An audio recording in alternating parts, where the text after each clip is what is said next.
किसी शहर के रेलवे स्टेशन पर एक भिखारी रहता था। वो वहां आने जाने वाली रेलगाड़ियों में बैठे यात्रियों से भीख मांगकर अपना पेट भरता था। एक दिन जब वह भीख मांग रहा था तो सूट बूट पहने एक लंबा सा व्यक्ति उसे दिखा। उसने सोचा कि यह व्यक्ति बहुत अमीर लगता है, इससे भीख मांगने पर यह मुझे जरूर अच्छे पैसे देगा। वह उस लंबे व्यक्ति से भीख मांगने लगा। भिखारी को देखकर उस लंबे व्यक्ति ने कहा, तुम हमेशा मांगते ही रहते हो, क्या कभी किसी को कुछ देते भी हो? भिखारी बोला, साहब मैं तो भिखारी हूं, हमेशा लोगों से मांगता ही रहता हूं। मेरी इतनी औकात कहां कि किसी को कुछ दे सकूं। लंबा व्यक्ति बोला, जब किसी को कुछ दे नहीं सकते तो तुम्हें मांगने का भी कोई हक नहीं है। मैं एक व्यापारी हूं और लेन देन में ही विश्वास करता हूं। अगर तुम्हारे पास मुझे कुछ देने को हो तभी मैं तुम्हें बदले में कुछ दे सकता हूं। इतना कहने के बाद वह लंबा आदमी ट्रेन में बैठकर चला गया। इधर भिखारी उसकी कही गई बात के बारे में सोचने लगा।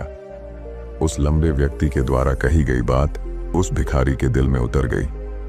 वह सोचने लगा कि शायद मुझे भीख में अधिक पैसा इसीलिए नहीं मिलता क्योंकि मैं उसके बदले में किसी को कुछ दे नहीं पाता हूं। लेकिन मैं तो भिखारी हूं, किसी को कुछ देने लायक भी नहीं हूं। लेकिन कब तक मैं लोगों को बिना कुछ दिए केवल मांगता ही रहूंगा? बहुत सोचने के बाद उस भिखारी ने निर्णय किया कि जो भी व्यक्ति उसे भीख देगा उसके बदले में वह भी उस व्यक्ति को कुछ जरूर देगा। लेकिन अब उसके दिमाग में यह प्रश्न चल रहा था कि वह खुद भिखारी है तो भीख के बदले में वह दूसरों को क्या दे सकता है। इस बात को सोचते हुए 2 दिन हो गए, लेकिन उसे अपने प्रश्न का कोई उत्तर नहीं मिला था। तीसरे दिन जब वह स्टेशन के पास बैठा हुआ था तभी उसकी नजर कुछ फूलों पर पड़ी जो स्टेशन के आसपास के पौधों पर खिल रहे थे। उसने सोचा, क्यों ना मैं लोगों को भीख के बदले कुछ फूल दे दिया करूं। उसको अपना यह विचार अच्छा लगा और उसने वहां से कुछ फूल तोड़ लिए। अब वह ट्रेन में भीख मांगने पहुंचा। अब जब भी कोई उसे भीख देता तो उसके बदले में वह भीख देने वाले को कुछ फूल दे देता। उन फूलों को लोग खुश होकर अपने पास रख लेते थे। अब भिखारी रोज फूल तोड़ता और भीख के बदले में उन फूलों को लोगों में बांट देता था।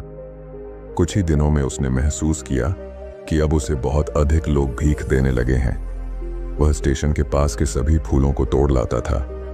जब तक उसके पास फूल रहते थे तब तक उसे बहुत से लोग भीख देते थे, लेकिन जब फूल बांटते बांटते खत्म हो जाते तो उसे भीख भी नहीं मिलती थी। अब रोज ऐसा ही चलता रहा।